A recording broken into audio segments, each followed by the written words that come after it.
Hey guys, what's going on? Welcome again to my YouTube channel, Eric Broadus YouTube. I say again, welcome to my YouTube channel, Eric Broadus YouTube.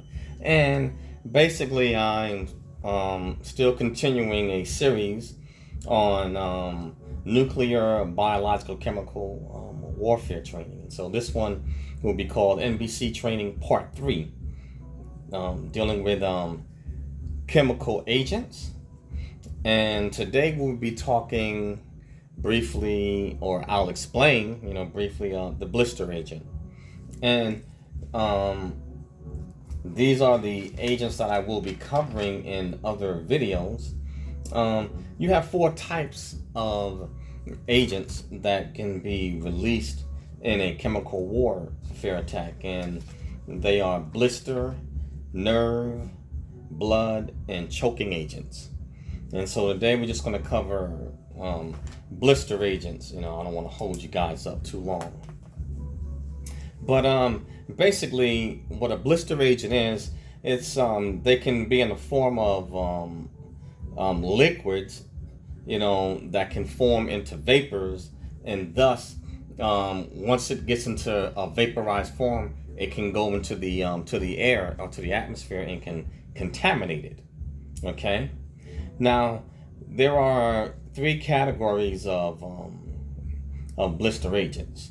You have, and I'm gonna give the code with them. You have sulfur mustard, which is coded H,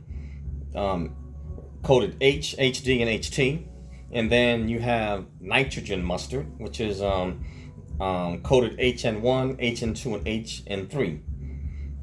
And then you have phosgene oxides, or halogenated oxides. Basically, sulfur mustard, which is CX gas. And also there's another. Actually, there's another. It's called lewisite. The code for it is L, L1, L2, and L3.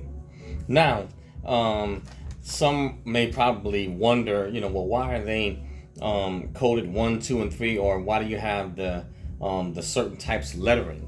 And I explained this in my one of my last videos. How the first letter signifies what I'm saying, what category the agent falls into, and then the second, or the number, will pretty much tell you I guess the range of it, or the lethality. But when I was in Iraq, they would use, when we were doing detainee ops, every now and then they would use the CX gas on the prisoners when you would have riots. And even in prisons and stuff like that, if it really gets bad, the officers, or even if you have riots in the streets, if it gets too bad, they'll release CX gas or tear gas. But CX gas is I believe it's a bit stronger than tear gas. And I'm talking about that any type of mustard gas and stuff like that. Oh my gosh, that stuff is horrible. But with a mustard gas, you have to get treated, because if you don't get treatment for it, all it does is just seems to elevate and get worse and worse. Now, pertaining to blister agents, in terms of treatment, they kind of if you go to a hospital, they kind of treat it like it's a burn wound. If you got burned by fire, so basically what the doctor would do is basically give you shoot fluids into your veins, in order to kill off that infection in your system, and then they basically would cover it with sterile dressings. But if you're out in the field, hopefully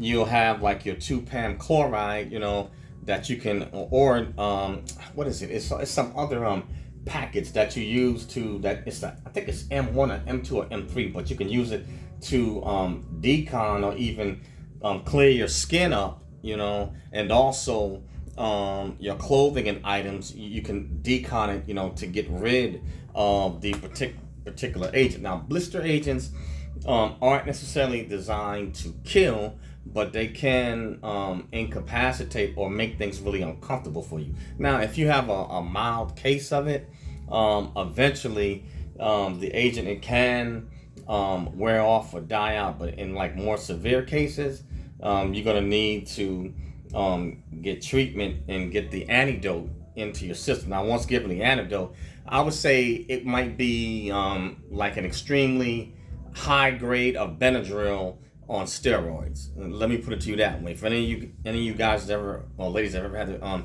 take Benadryl for severe allergic reaction internally, the antidote for it would be Benadryl on Incredible Hulk steroids.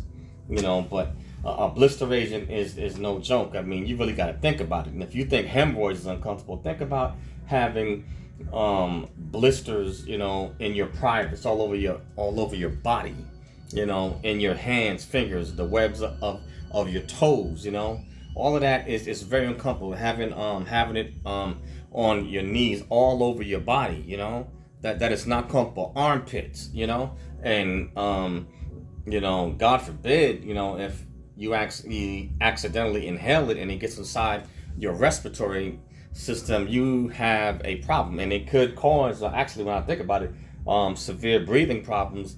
If saying through a vapor, it actually gets in there, but it will make things very unpleasant for that individual, and you're gonna have a hard time functioning or being able to operate with these type of blisters all over your body. So, now, what are some other ways to tell? If it's in liquid form, normally it'll be yellowish, and if it's in liquid, yellow in color, or either like brown, like an oily liquid, and it'll have like like kind of like a slight garlic or mustard stench, And trust me, anything that's got like mustard gas and stuff like that in it, you'll know the odor, and it is nothing pleasant, but you'll definitely know it,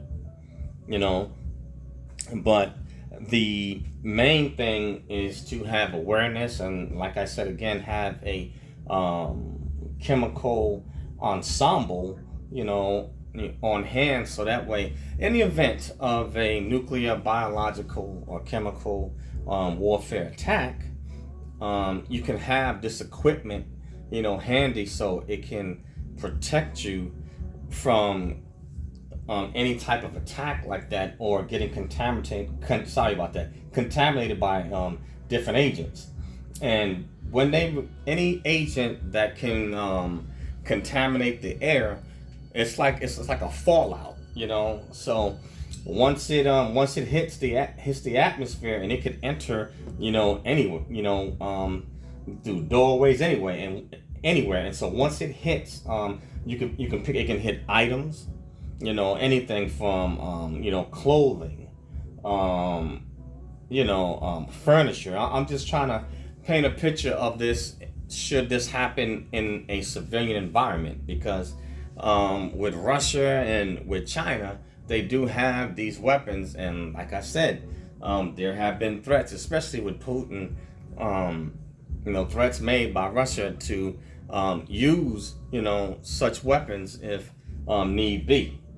So this is not something to be taken lightly. I'm not saying for anyone to panic, but just for some self-awareness and to know what to do in the event, say, something like that should happen. But the reason why I may use such certain graphic illustrations is because so people can have an idea of what they're up against and the seriousness of it, and what to do, for preventive maintenance, to protect yourself, or in the event if it were to happen, what you need to do in order to get treated.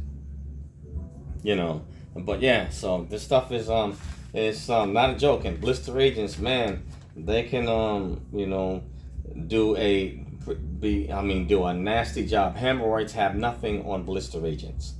They can do a job, on an individual.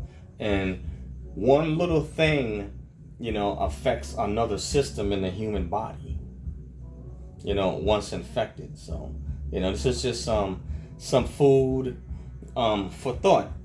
But again, the name of this video is NBC Training Part 3, Nuclear, Biological, Chemical Warfare Training Part 3. And on this one, I covered the blister agent. And a blister agent comes in the form of liquids, but they can change form into vapors and go into the air and then contaminate it. And the categories of blister agents, you have sulfur mustard, nitrogen mustard, and halogenated oxides, and you also have what is known as lewisite, which I just briefly covered. So just something to think about, guys, and like I said, if you don't have the chemical ensemble, which includes the mask with the hood, to be attached to the mask, and make sure your canisters are good, and the canisters are what's used as your filter. Make sure that they're good and that they have charcoal. It should have charcoal in it, because charcoal will absorb the contamination for you, and this will protect, that mask will protect your respiratory system and your airways, as well as your head. And then you have the rest of the chemical ensemble, which is meant to protect your body, to include rubber booties with it to go over your footwear. So just something to think about, guys, and consider it. We are in some rough times, and it's getting crazy, and it is going to get crazier. And don't put anything past Russia, Iran, or China. And these are definitely formidable opponents, not to be taken lightly. But that is all I have for this one. And the name of my channel is Eric Broadus YouTube. That's EricBroadus YouTube, or ericbroadusyoutube.com. And I also have a podcast called Snacks Thoughts, SNAKZTHOUGHTS.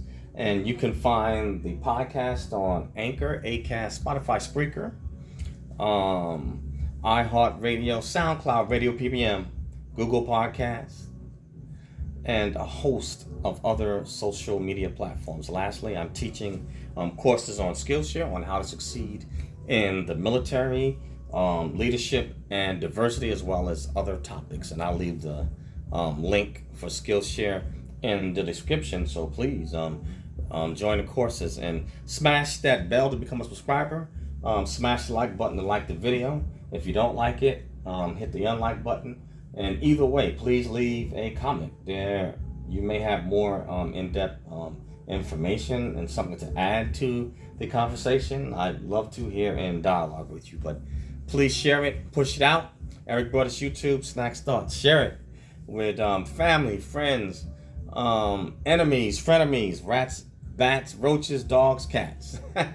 Share it, guys, all right? And again, the name of this video was NBC Training Part 3. This is covering chemical agents on this one. All right, guys? Peace out. See you on the next one.